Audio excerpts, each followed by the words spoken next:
এই গুদমারানির ভাই বুকাচুদা, তুই যা তো আজাদ দেখে বি করলি না বি করার সময়? বড়া কি অফিসার গো, তুমি আবার গাল দিছো? গুদমারানির ভাই বুকাচুদা প্রেম করার সময় আমাকে বলেছিলি তো? এখন তোর বড় নাম কইছে কোন আমাকে জানাইতে দিয়েছিস? বড়া আপনি অফিসার না অন্য কিছু? বলছি স্যার, আমার শ্বশুরের নামে আমি কেস করতে চাই। সে কি? কিন্তু কেন? তোমার শ্বশুরের নামে তুমি কেন কেস করতে চাও? গত 6 মাস হলো আমার স্বামী অ্যাক্সিডেন্টে মারা গিয়েছে, কিন্তু আমার শ্বশুর এখনো ইয়াং হয়ে আছে আর আমাকে বলছে আমার সাথে থাকতে। ছি ছি ছি ছি ছি, এগুলো কি মানা যায় রে? আমি আর মানতে পারছি না স্যার, আপনি কেসটা লিখুন। কিন্তু তোমার শ্বশুর যে তোমার সাথে থাকতে চায়, কি প্রমাণ রয়েছে তোমার কাছে? তোমার আবার কি দেবো? আমার জৈবন থেকে আপনি বুঝতে পারছেন না, আমার রূপ চেহারা দেখে আপনি বুঝতে পারছেন না আমার শ্বশুর কেন আমার সাথে থাকতে চায়। তুমি যেটা বলছো, তোমার শ্বশুর কি তোমার সাথে থাকার চেষ্টা করেছে একবারও? কি বলবো স্যার, আধে রাতে ঘরে চলে যাবে উঠে। তাই নাকি? হ্যাঁ, আমি কত ধাক্কি ধুক্কি বাইক করে দিয়ে দরজা লাগিয়ে দিয়ে তখন শুই আমি। এবার আপনি বলুন আমি কি করব? নান্টু বাবু, জি স্যার বলুন। বলছি এই মহিলার শ্বশুরের নামে একটা 220 কেস দিয়ে দাও। 220 দিলে হবে না, রেপ কেস দিন, রেপ কেস। তুমি কি থানাটাকে বাপের জমিদারি মনে করেছো নাকি? তুমি যা বলবে তাই হবে? তোমারই তো কথা, তোমার শ্বশুর ঘরে ঢুকেছিল, এখনো তোমার উপরে চাপেনি। যখন তোমার উপরে তোমার শ্বশুর চাপবে তখন একটা 440 কেস দিয়ে দেবো। এখন তুমি যাও। তাহলে কেস লিখবেন না?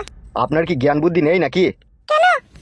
এটা থানা, এখানে ফ্রিতে কোনো কাজ হয় না। 3000 টাকা টেবিলের উপরে ফেলুন, তারপরে ওর নামে একটা আমরা চার্জশিট তৈরি করে ওকে 3 মাসের জন্য ভরে দিচ্ছি জেলে, তোমার শ্বশুরকে। আমার কাছে তখন টাকা নেই। টাকা নাই তাহলে কিচ্ছু করারও নেই আমাদের। তোমার শ্বশুর এখন তোমাকে রেপ করবে, তুমি এখন আসতে পারো। আইনের লোক হয়ে তাহলে আইন মোতাবেক কাজ করবেন না আপনারা? তুমি বা কেমন বৌমা?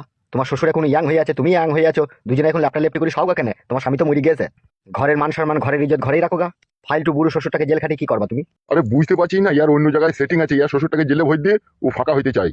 তাই এখন আমার কাছে টাকা নেই বলে এরকম কথা বলছেন? এখন এখান থেকে যাও, পরে দেখা যাবে। ঠিক আছে স্যার, এখন বুঝতে পারলাম গরিব মানুষের যদি টাকা না থাকে না, তাই আইনের লোক আইন মোতাবেক কাজ করে না। আমি যদি এখনই 5000 টাকা তোমাকে দিতে পারতাম তাহলে এখনই তুমি আমার শ্বশুরকে নিজে ভরে দিতে। এখন টাকা নেই, সেজন্য আমার বিচারও নেই। যাও যাও, অনেক কথা বলেছো, ফালতু কথা শোনার মতো সময় নেই, এখন যাও। টাকা নিয়ে আসো, চার্জশিট তৈরি করে দেবো। ঠিক আছে। তোর আবার কি হলো রে? স্যার আমি কথা হচ্ছে আমি কেরালায় কাজ করি। আচ্ছা, তা কথা হচ্ছে স্যার, বাবা মায়ের কথা অমান্য করে আমি একটা মেয়েকে ভালোবাসা করে বিয়ে করেছি। বেশ। তা আমি কেরালায় কাজ করি, কেরালাতেই থাকি। আর আমার বউ একটা বাড়ির পাশে একটা ছেলের সাথে ভালোবাসার সম্পর্ক করেছে। বেশ। তা আমি চাই আমার বউকে আমি ডিভোর্স দিতে, ছাড় দিতে চাই। কিসের জন্য ছাড় দিতে চাস? কথা হচ্ছে আমি ইনকাম করব, আমি খাওয়াবো, আমি পড়াবো, আর অন্যজন আমার বউয়ের গান মারবে, তা কি করে হয় স্যার?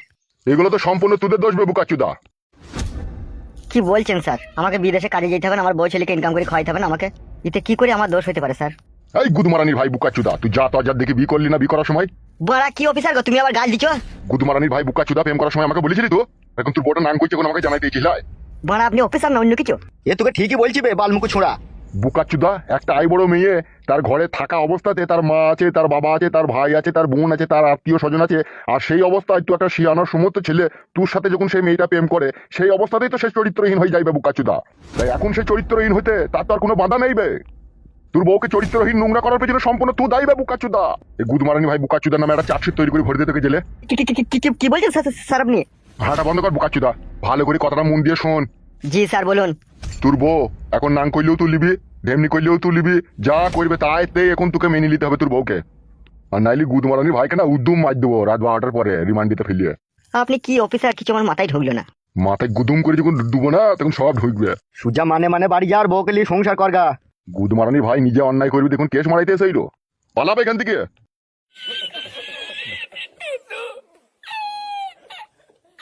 কি রে, তুই আবার হঠাৎ করে এখানে? কি ব্যাপার?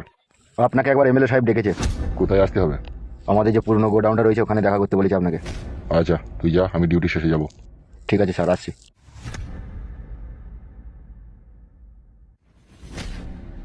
কি ব্যাপার স্যার, অনেকদিন পর এমএলএ সাহেব ডাকলো?